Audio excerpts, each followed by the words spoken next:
So, just a quick note before you watch this video of me and Tim.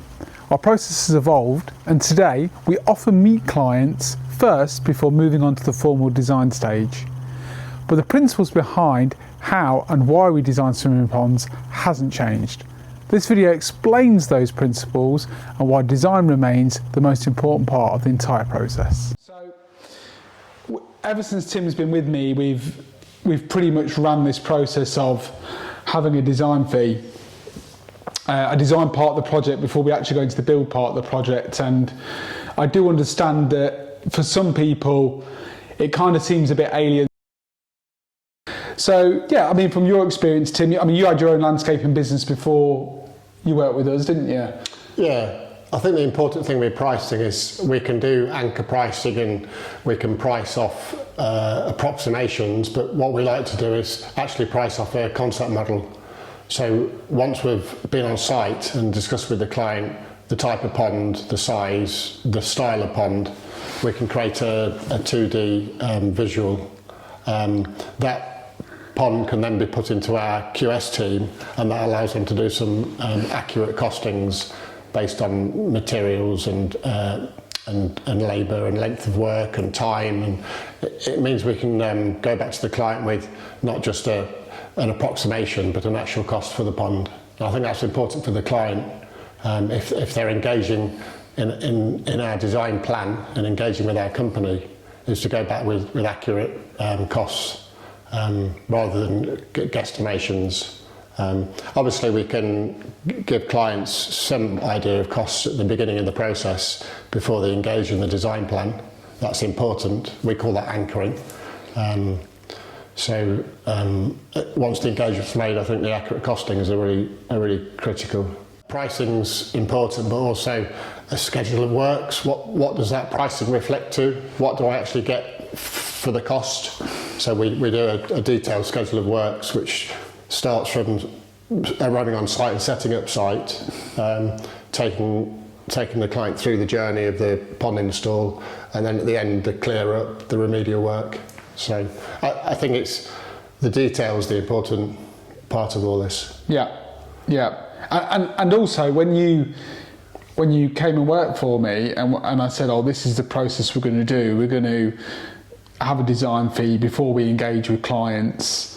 I think at the time you was a bit like, oh, why are we doing that? That seems a bit alien, and that's how you felt at the time, wasn't it? It was, and if I could rewind the clock, I would probably want to charge clients for my time. I remember, even though it was 30 years ago, I remember a lot of Saturday mornings on site doing surveys, long discussions, and the project's not going anywhere. I probably hadn't qualified them properly, and they were getting free advice. So if I went back, I probably would be saying, I'll come to site, but you need to pay me for my time because I've got 20 years experience. I can offer a lot of information and a lot of advice, but ultimately what I'd like to do is install your landscape project, and it's the same with us. Yeah. We're happy to offer the advice. We'll spend 4 hours on site, but ultimately it's not about the design plan, it's we want to build your pond. That's what we're here to do. And one of the lines you'd have heard me say a lot is free advice is worth every penny. And I suppose I genuinely always feel that we offer so much, but we can't offer it to everybody.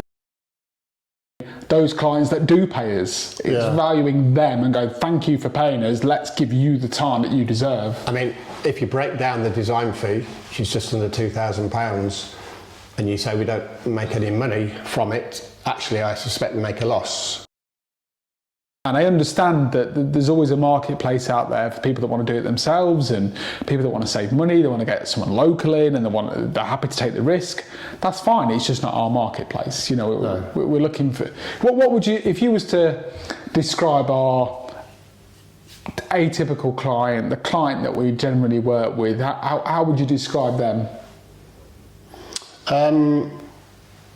I guess the typical client would probably know what they're looking for in terms of they want a cold water experience, they want a swim pond, They're probably already experiencing that in nature. They're going to lakes and rivers and other establishments to do cold water swimming.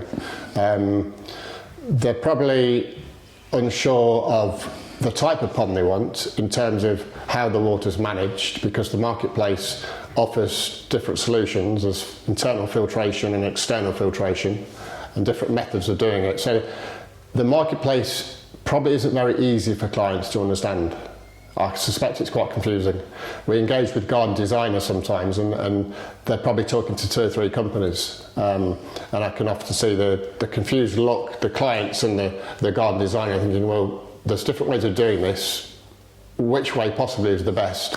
So I think there's some confusion out there, and I guess those clients need the detail, need explanation, need a site visit, need to see some pictures, need to understand our ethos, how we actually do it, how we keep the water clear. So normally there's a lot of detail needed. That's why I'm on site for a long while, because it takes some time to explain how we do it, why we do it like that, and then going through the design process is the different methods we can install the pond. There's natural methods, there's walled methods, there's different exit and entry points, there's different depths, density of planting. The list is endless really. So it's fulfilling the detail. Some people aren't as detail driven. Some people are quite happy to say, I want a length and a width, and that's fine, the rest you can design, but most people are happy to enter into detail. And then it's being able to show the vision, the pictorial concept model, and have the flexibility to be able to change that. Yeah. Once we show the client, as you know, often the deck wants to be smaller, or the steps want to be bigger, or the planting is too much, so there's often a change. So I guess a typical client for me is detail driven. That they're spending, you know, it's a large sum of money on a solution that isn't something they can just go and buy and shop for easily. It's quite a complicated solution if you don't know the market. Yeah. So. Yeah. Okay, yeah, I think that's great. Hopefully, look, that's been some benefit. I think that just what I'd like to end it on is I believe that at core, the type of clients we end up working with and building projects for, and I've had this actually said to me a lot, believe it or not, they go, I really appreciated that we had to pay for the design part of the process because I've seen how much work went in, and it reassured me that we was getting the right project at the end of it, because let's be frank about it, the design fee, it cost is low compared to what the build cost is going to be. And if you're serious about spending 150,000, 200,000 pound, spending 2,000 or 3,000 on a design fee is nothing compared to what you're going to get at the end of the project. So yeah, I hope that's some benefit, and yeah, we look forward to either me or Tim